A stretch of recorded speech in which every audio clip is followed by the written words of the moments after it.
بسم اللہ الرحمن الرحیم۔ کھانے کے حوالے سے بہت ہی اہم معلومات ہے۔ کھانا پکانے کے حوالے سے انسان کا کھانا ہی ہے جو انسان کو صحت مند تندرست رکھتا ہے۔ ہمارے گھروں میں کھانے پکائے جاتے ہیں یا ریسٹورنٹ پہ جو پکائے جاتے ہیں، بارہا ہم نے اس بات کو نوٹ کیا ہے کہ وہ کھانے ہمارے ہضم نہیں ہوتے، یا تو وہ بدہضمی کا شکار ہوتے ہیں یا گیس کا شکار ہو جاتے ہیں یا پیٹ کی بہت ساری خرابیوں کا باعث بنتے ہیں۔ اس کے علاوہ اور بھی بہت ساری بیماریوں کو یہ کھانے جنم دیتے ہیں۔ لیکن میری آنکھوں دیکھا ایک تجربہ ہے کہ اگر کھانے کو اس طرح بنایا جائے، اس طریقے سے بنایا جائے، تو ہمارے گھروں کے کھانے بھی ہمارے لیے برکتیں رحمتیں لے کر آئیں گے۔ کیا دیکھے ہے، تجربہ یہ ہے کہ ہمارے پاس جماعت آ جائے یا ہمارے ساتھی جماعت میں جو چل رہے ہوتے ہیں، وہ چاہے کیسا ہی کھانا پکا لیں، کس طرح کا بھی کھانا پکا لیں، اور وہ ماشاءاللہ کھاتے بھی پیٹ بھر کے ہیں، فل پیٹ بھر کے۔ ہمارے ڈاکٹر کہتے ہیں کہ پیٹ بھر کے کھانا نہیں کھانا چاہیے، ویسے حدیث بھی ہے کہ ایک حصہ جو ہے وہ پیٹ کا خالی رکھنا چاہیے۔ لیکن باوجود اس کے کہ ہمارے جتنے بھی تبلیغی حضرات ہیں بہت کم ہوں گے جو اس چیز کا خیال رکھتے ہیں، لیکن اکثر لوگ اس طرح ہے کہ وہ کھانا کھاتے ہوئے انہیں پتہ ہی نہیں چلتا وہ سارا کا سارا کھانا کھا جاتے ہیں، سارا کا سارا کھانا کھا جاتے ہیں۔ اچھا، دیکھنے والا پریشان ہوتا ہے کہ یہ اتنا کھا رہا ہے، ہم ایک روٹی کھا لیں تو ہماری ہضم نہیں ہوتی، اور یہ اتنے کھا گیا ہے، یہ کیسے پچائے گا اس کو، اس کا کھانا کس طرح ہضم ہوگا؟ اور کھانے والے کو بھی پتہ نہیں ہے کہ اس نے کتنا کھا لیا، صرف ایک ڈکار لیتے ہیں اور سارا کا سارا کھانا ہضم۔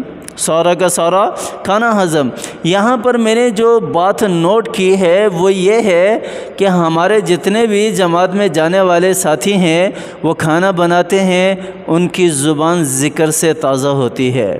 وہ کھانا بناتے ہیں، ان کی فکر، ان کی سوچ اللہ کے راستے میں لوگوں کو لانے کی ہے، اللہ کی پہچان کرانے کی ہے۔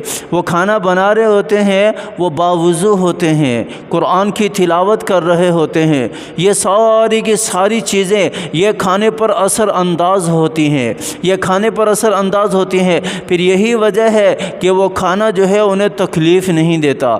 ہاں، ہمارے ساتھی کہتے ہیں، بزرگ حضرات کہتے ہیں کہ اللہ کے راستے میں ہونے کی وجہ سے یہ ساری برکات ہیں، یہ اپنی جگہ ٹھیک ہے، لیکن ان کا کھانا بنانے کا طرز عمل بھی تو دیکھو نا ذرا، کہ وہ سارا کا سارا وقت کھانا بنانے میں جو صرف ہو رہا ہے، یا تو وہ ذکر کے اندر مشغول ہے، یا ان کی فکر، ان کی سوچ ہے کہ ساتھیوں کو کس طرح اس راستے میں لایا جائے، یا پھر وہ باوضو تو ہوتے ہی ہیں، باوضو ہو کر وہ کھانا بنا رہے ہوتے ہیں۔ پھر ان کا کھانا بھی سنت کے مطابق ہے، دسترخوان پر بیٹھ کر سب ایک ساتھ کھاتے ہیں، جس میں اور بھی برکتیں نازل ہو جاتی ہیں۔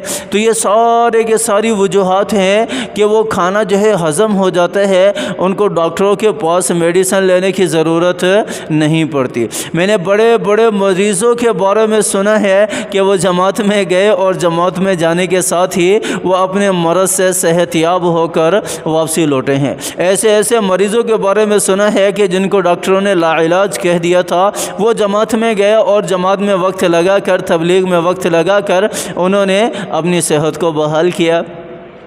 یہی طرز عمل آج اگر ہمارے گھروں کے اندر ہو جائے، ہماری مائیں بہنیں اپنانا شروع کر دیں، کھانا کھانے سے پہلے باوضو ہوں، وضو کر لیں، وضو کر کے ناپاکی کی حالت میں کھانا نہ بنائیں۔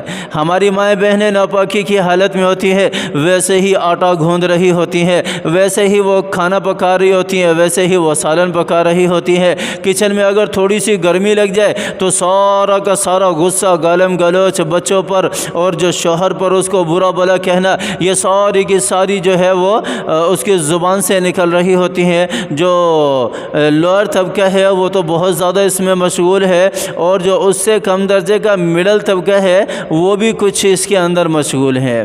باقی ہائی فائی لیول کے ہیں وہ خود تو بناتے نہیں ہیں، ان کے گھروں کے اندر جو رکھی ہوئی ہوتی ہیں ماسیاں وغیرہ، آیا وغیرہ، وہ بنا رہی ہوتی ہیں، لیکن ان کا بھی پتہ نہیں ہے کہ وہ کس حالت میں ہے، پاکی کی حالت میں ہے، یا وہ باوضو ہو کر بنا رہی ہے، یا وہ کسی مجبوری کی وجہ سے کس غصے کے اندر آ کر بنا رہی ہوتی ہے۔ تو یہ اللہ ہی بہتر جانتا ہے۔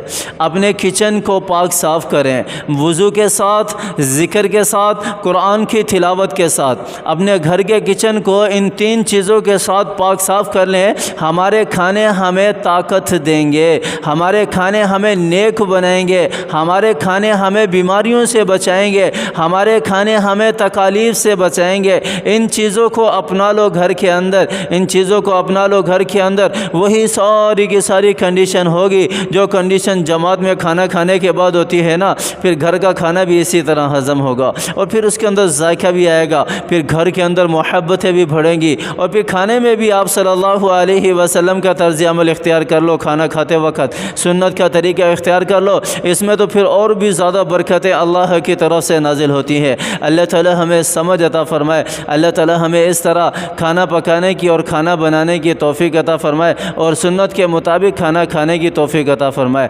آمین ثم آمین، وآخر دعوانا ان الحمد للہ رب العالمین۔